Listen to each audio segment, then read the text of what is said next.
देश की बेटी ने एक बार पुनः ग्रुप ए गैजेटेड अधिकारी बनकर अंबेडकर नगर जनपद का बढ़ाया मान और यह कर दिखाया कि देश की बेटियां भी देश का गौरव बढ़ाने के लिए बेटों से कम नहीं। खबर उत्तर प्रदेश के अंबेडकर नगर जनपद के कन्नूपुर ग्राम सभा की है, जहां पर देश की बेटी का ग्रुप ए अधिकारी बनने पर पैतृक गांव कन्नूपुर में डॉक्टर अलका सिंह का हुआ स्वागत अभिनंदन। डॉक्टर अलका सिंह के शैक्षिक अधिकारी अनुसंधान एवं मूल्यांकन ग्रुप ए गैजेटेड पर नियुक्त होने पर उनके पैतृक गांव में भव्य स्वागत समारोह का हुआ आयोजन। ग्राम प्रधान मुन्नी देवी, डॉक्टर अलका सिंह के पिता राजेंद्र सिंह, माता रीता सिंह, भाई निखिल सिंह, चाचा विवेक सिंह, रणधीर सिंह समेत सभी गणमान्य व्यक्तियों ने उपस्थित होकर गांव की बेटी को उसकी कामयाबी पर दी हार्दिक बधाई एवं ढेर सारी शुभकामनाएं। डॉक्टर अलका सिंह ने शिक्षा मंत्रालय भारत सरकार के तहत राष्ट्रीय मुक्त विद्यालय शिक्षा संस्थान द्वारा आयोजित परीक्षा में मात्र एक पद रिक्त होने के बावजूद भी हासिल की सफलता। यह सफलता हासिल करने की खुशी में डॉक्टर अलका सिंह के परिजनों ने 200 गरीबों को बांटा कंबल। आइए हम आपको ले चलते हैं कन्नूपुर की धरती पर और रूबरू करवाते हैं स्वागत समारोह से और डॉक्टर अलका सिंह द्वारा देश की बेटियों को और छात्र छात्राओं को जिनके कंधे पर टिका है देश का भविष्य को दिए गए संदेश से। जीवन में और कुछ हो ही नहीं सकता।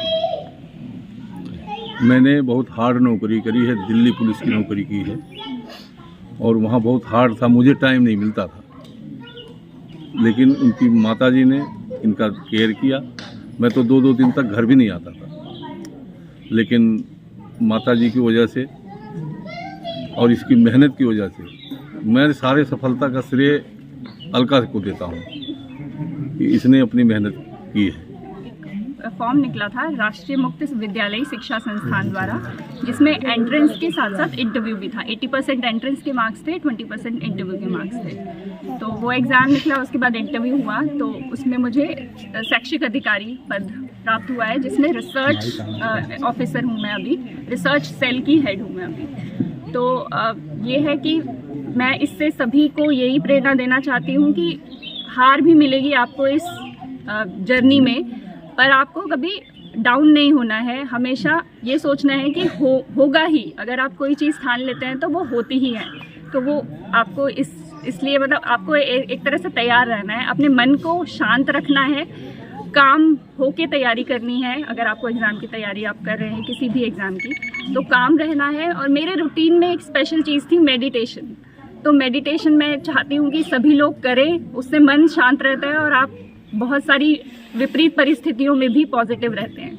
तो मैं बच्चियों के लिए क्या कहना चाहेंगी, इससे मोटिवेट क्या करना? बच्चियों के लिए मैं यही कहना चाहती हूँ कि अपनी शिक्षा को ज़रूर पूरी करें और स्किल कोई ऐसी सीखें जिससे कि आप फाइनेंशियल रूप से इंडिपेंडेंट हो सकें, क्योंकि आपकी लाइफ किसी और पे डिपेंडेंट रहे ये बिल्कुल भी ठीक नहीं है।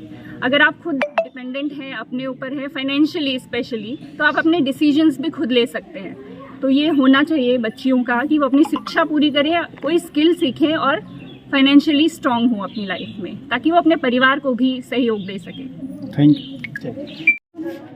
आज इस अंबेडकर नगर जनपद में आप डॉक्टर अलका सिंह इस शैक्षिक अधिकारी पद पर आपको नियुक्त हुई हैं, जिससे इस अंबेडकर नगर का नाम रोशन हुआ है, साथ साथ कन्नूपुर का। जबकि इतिहास रहा है, कन्नूपुर किसी न किसी नाम से जाना जाता था आगे भी। अब इस समय थोड़ा सा कन्नूपुर का नाम कुछ धूमिल हो रहा था, जिसको आपने उजागर करने का कार्य किया है। अभी मैं शैक्षिक अधिकारी पद पर हूँ, तो मैं यही चाहूँगी कि शिक्षा सब तक पहुँचे, तो कन्नूपुर गाँव में भी कोई अशिक्षित ना रहे। ये मुझे लगता है कि ये होना चाहिए और एक मोटिवेशन सबके लिए ये हो गया है कि कोई भी कुछ करना ठान ले तो वो कर सकता है। मोटिवेशन एक सबके लिए, पूरे गांव के लिए चाहिए। जैसा कि ये सार्वजनिक है कि जो है एक ही पद था पूरे इंडिया में, और इंडिया में एक स्थान पर एक ही पद रिक्त था, जिसको आपने हासिल किया है, तो उसमें आपको कैसा महसूस हो रहा है? बहुत प्राउड फील हो रहा है ऑफ कोर्स, और ये बहुत आसानी से नहीं हुआ है। इसके पीछे बहुत बड़ी कोशिशें रही है, मेहनत रही है।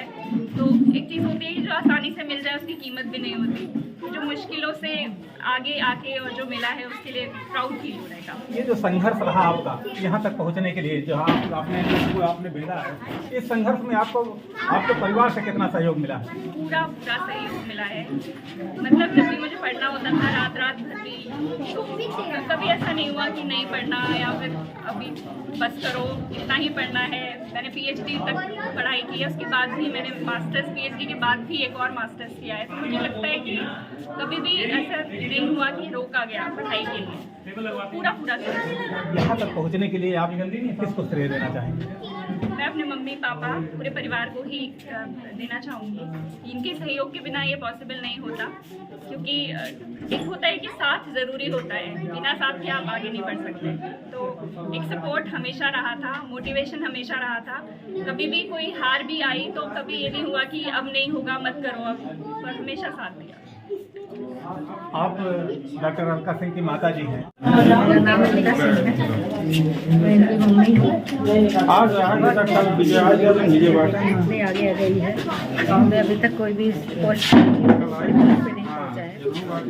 कर रहे हैं कन्नूपुर में जो है, यहाँ की एक इतिहास रहा है। बाबू शेर बहादुर सिंह इस कन्नूपुर का नाम हमेशा उजागर रखा है, रोशन में रखा। अब आपके ऊपर यह भार आपकी बिटिया के ऊपर पड़ा हुआ है, क्योंकि अभी यहाँ पे राजनीति तो है जरूर, लेकिन इस समय सत्ता में नहीं है या और भी चर्चा में नहीं है। तो अब ये सामने आपकी बिटिया आई हुई है, तो आप क्या उनसे उम्मीद करते हैं कन्नूपुर को लेकर? मेरा नाम राजेंद्र सिंह है, मैं दिल्ली पुलिस से रिटायर्ड इंस्पेक्टर हूँ। मैंने बेटी के लिए पढ़ाई में बेटे से कम नहीं समझा है, और बेटी से मैं यही उम्मीद करता हूँ कि किसी भी असहाय गरीब की मदद करो। अगर तुम इस योग्य हो तो उनको उस लायक बनाओ कि वो भी उस योग्य बने। मैं यही हमेशा शिक्षा देता हूँ कि घमंड कभी मत करो। अपने असहाय जो हैं, जो नहीं कर सकते, अगर उनकी मदद करनी हो तो उनकी थोड़ा बहुत मदद भी कर लो। मैं यही शिक्षा देता हूँ। एक बार पुनः हम डॉक्टर अलका सिंह की तरफ चलेंगे। हम ये जानना चाहेंगे कि जो नई पीढ़ियां हैं, ये तमाम परीक्षाओं में बैठती हैं और परीक्षा में कहीं न कहीं अगर ये विफल हो जाते हैं तो ये होपलेस हो जाते हैं। इनके लिए आप क्या कहेंगे? एक तो दैनिक अपनी जो दिनचर्या है उसमें सुधार करने की ज़रूरत है। जो फ़ोन बहुत ज़्यादा चलाते हैं, इंस्टाग्राम और ये सब, वो थोड़ा कम करना चाहिए। और 10 मिनट ही सही मेडिटेशन ज़रूर करना चाहिए, क्योंकि उससे मन शांत होता है, और जब आपका मन शांत होता है तो आप कोई भी काम हासिल कर सकते हैं। तो ये नई पीढ़ी जो है, इनको क्या आप संदेश देना चाहेंगे कि ये कैसे अपना लक्ष्य हासिल करने के लिए क्या करें? क्योंकि डिजिटल ज़माना है, मोबाइल, अभी आपने मोबाइल पर प्रकाश डाला, तो मोबाइल डिजिटल ज़माना है, लोग कहते हैं मोबाइल से हमको पढ़ाई करना है। तो इससे आप क्या कोई तात्पर्य? मोबाइल का यूज़ कैसे करना है वो उस पर बहुत ध्यान देने की ज़रूरत है। अगर आप मोबाइल यूज़ करते हैं, करना भी चाहिए, पढ़ाई में तो बहुत ज़्यादा यूज़फुल होता है। कंप्यूटर, मोबाइल के बिना सारा मटेरियल उसी पे मिलता है ऑनलाइन, तो वहाँ से आप मटेरियल ले सकते हैं। अपनी एक दिनचर्या बनाइए, रूटीन बनाइए पढ़ाई का, उसी के अकॉर्डिंग आपको करना है। और कभी भी अगर आपको असफलता भी मिलती है तो उससे हार नहीं माननी है आपको, हमेशा अपने मतलब कोशिश हमेशा आपको करती रहनी चाहिए। आप ग्रुप ए पर पद पर चयनित हुई हैं, तो अब पूरा इस भारत देश का एक तरह से समझिए कि जो भी पीढ़ियां हैं, सारी पीढ़ियों का आपके ऊपर एक भार है। आप उनको क्या, किस रास्ते पर ले जाएंगी? बहुत बड़ा सवाल है और बहुत बड़ा भार भी है ऑफकोर्स मेरे ऊपर। रिसर्च का अभाव भी है इंडिया में, तो रिसर्च के थ्रू मैं ऐसी रिसर्चेस करना चाहती हूँ जिससे कि शिक्षा व्यवस्था को और ज़्यादा बेहतर बनाया जा सके। और ओपन स्कूलिंग की बात करें कि जो असहाय होते हैं या जो रेगुलर स्कूलिंग नहीं कर पाते, तो ओपन स्कूलिंग के थ्रू भी वो अपनी पढ़ाई कर सकते हैं, अपना स्किल बढ़ा सकते हैं। तो स्किल को ज़्यादा प्रोत्साहित करना चाहिए आगे के टाइम में। कंप्यूटर, ICT का यूज़ करना बहुत इम्पोर्टेंट है, तो ICT, कंप्यूटर, और हमेशा अपने आप को पॉजिटिव रखें। ये ऐसा लोगों की मानसिकताएं हैं कि बच्चे जो भी हैं, ये पढ़ाई अगर हमको पूरी करनी है, इनको शहर में ही जाना है, गांव में रहकर पढ़ाई नहीं पूरा कर सकते। इस पर आप क्या बता चाहेंगे? मैं ये कहना चाहूँगी, अब गांव जैसा नहीं रहा। यहाँ भी सारी सुविधाएं हम देखते हैं गवर्नमेंट ऑफ इंडिया ने काफ़ी सारी ऐसी सुविधाएं, इंटरनेट सुविधा हर जगह है। अभी हम भी अपना मोबाइल चलाते हैं, यहाँ भी चलता है। तो ऐसा नहीं है कि शहर जाके ही पढ़ाई हो सकती है। गांव में आपके पास बहुत ज़्यादा टाइम होता है, क्योंकि आपको टाइम वेस्ट करने के लिए उतना वो नहीं मिलता। तो आपके पास टाइम बहुत होता है गांव में। सुबह जल्दी हो जाती है, क्योंकि आसपास चिड़ियों की चहचहाहट आने लगती है। तो एक नेचुरल एनवायरनमेंट में आप और ज़्यादा अच्छे से पढ़ सकते हैं, मुझे ऐसा लगता है। सब्सक्राइब, लाइक, शेयर, कमेंट अवश्य करें, जिससे आने वाली खबर का नोटिफिकेशन सर्वप्रथम आपको मिले।